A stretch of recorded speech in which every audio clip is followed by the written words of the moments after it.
Welcome to Sydney. We're here to talk about Vampire Academy. Yes. Were you both, putting you on the spot, were you both huge fans of the book? Had you read them all? Not before I got the part, but as soon as we found out we got the part, we've both read it, and I read it about 5 times preparing for the role. Yeah. And when you were approached, when you read the script, did you both want to go for each other's parts, or were you specifically wanting the characters you got? Actually, initially my agent sent me the sides to audition for Lissa, and I was like, I would never want to play this part, which is funny. And then I read the script. I was like, oh my gosh, Rose! I would love to play that part, and I was super inspired and excited and impassioned by that character and her active behavior and pursuing information and her sense of humor. Endless goes on. Yeah, Zoe was perfect for Rose from the beginning. Thank you. And I loved Lissa equally. As soon as I read it, I was really intrigued by the balance between her vulnerability and her power, and also her healing powers and the pain that they cause. And she's got a lot of complex emotions and baggage, and it was really interesting for me to explore that dynamic within her.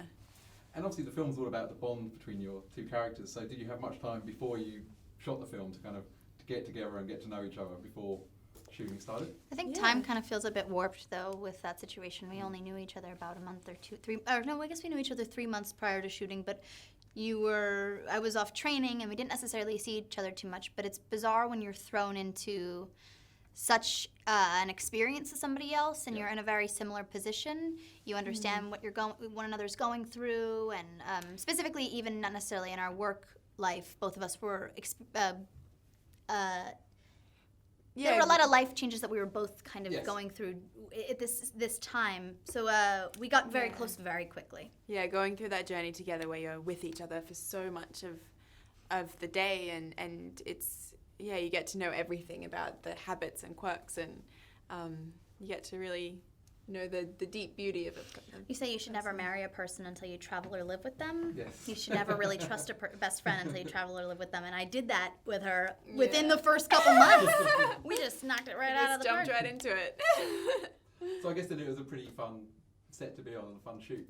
It was, but I wouldn't necessarily sit here and... It's interesting when you watch a film and it doesn't necessarily reflect. You watch it and you don't necessarily see the blood, sweat, and tears and the kind of, because it's a very funny, lighthearted movie. Yeah. But for me, what I experienced was so not lighthearted. It was like it was a lot of effort and time and night shoots and freezing and. Zoe was in every scene, so she had to work really, really hard, but did such an amazing job. So it was really fun because and. Fortunate that Mark Waters, the director, never snaps. He's super on top of it and never gets upset about anything, really. But it wasn't all fun and games, for sure. And you're working with like special effects and choreographed action sequences. I mean, how did you enjoy all of that aspect of the film? I loved it, and it's such a gift to have the physicality of a role like that brought to you, and it changes a lot of your behavior, obviously, and how I function in that part. For me, it was the power and the imagination and because with Lissa's going through the process of learning to deal with her healing powers, and it required a lot of imaginative work to get there, and that was really interesting for me. It's also interesting for your character because one of the things that maybe Mark wasn't necessarily discussed a lot or in interviews was that Lissa's character, essentially, everyone talks about how lighthearted and fun and nice she is. She goes crazy. She literally loses her mind. She's much more out of control, in my opinion, than Rose, who everyone's a walking contradiction of themselves. I understand this, but it's interesting that no one ever brings up the fact that she's crazy. Yeah. She's a crazy person. Pretty much, because when she heals, when she uses her powers for compulsion or healing, the way for me to make it real for myself was I imagined that it was like sending out that energy was like sending out a part of myself, which kind of ripped away a little piece, and kind of that a toxin would come out of that empty hole, and that was what was kind of slowly poisoning her and making her completely disillusioned and disconnected to reality, and imagining things that were going on that had nothing to do with reality, like imagining that Rose and the boy that she loves are getting together and all of these things.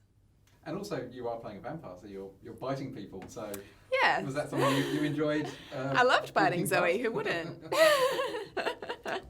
But did you were you a fan of vampire films? before Lucy you made actually, this? speaking of which, gave me a hickey while we were shooting that What? scene. Sorry. And I was like, we're shooting a film right now, and they're gonna have to cover this up, and it was a funny moment.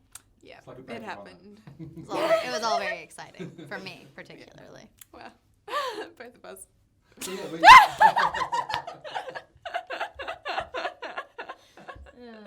Misquoted. All right.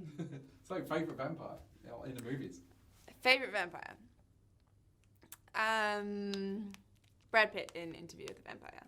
Ah, did you think of him while you were biting people? No.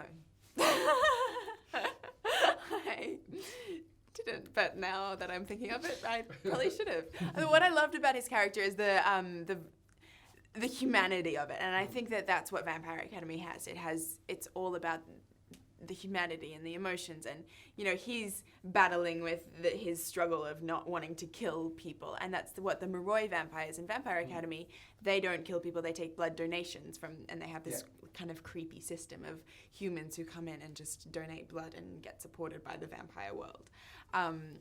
So that is similar in a way to the Moroi vampire. And it's a really fun kind of hip script written by the guy who wrote Heathers. So when you first read it, what did you think of the script? And what attracted you to I the loved film? it, but I think the thing that I was most worried about was its tone, and that's my favorite. As after seeing the final product, it's my favorite aspect of the film. Okay, yeah.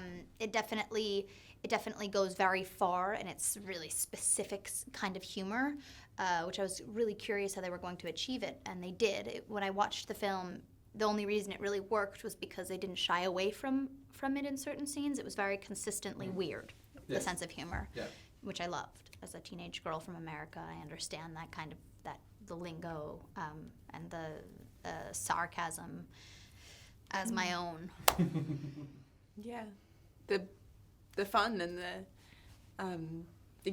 what you said. And in terms of, I mean, obviously people are going to see vampire and they're going to associate it with horror films and maybe the Twilight series as well, because obviously kind of vampires are still pretty much in vogue. So, I mean, how do you think Vampire Academy kind of differs from what we've seen before in the vampire genre? Definitely the playfulness, the fact that it doesn't take itself too seriously, the humor, and that it is about the humanity. It's about the relationship between two best friends and the romance, and it differs because it's got a brilliant mixture of things. It's not, and like Zoe said, the tone of it is different to any movie I've seen. That it's so punchy and bright and great one-liners, and I guess it is definitely different to anything I've seen. I agree with that. I agree with the fact that it's about two girl best friends. Yeah. I mean, I'm sorry, and I'm not necessarily like bashing filmmakers for the lack of leading female characters, because that's not necessarily relevant anymore. But what is still relevant is the fact that this is two female leads, two best friends. It's like there's millions of buddy comedies between this famous comedian and this famous comedian. But how often do you see a real story of friendship between two teenage girls? Equally sharing the platform, equally sharing the stakes. And in that note, I think when I first read the script, that was actually what really made me want to do this film, was that,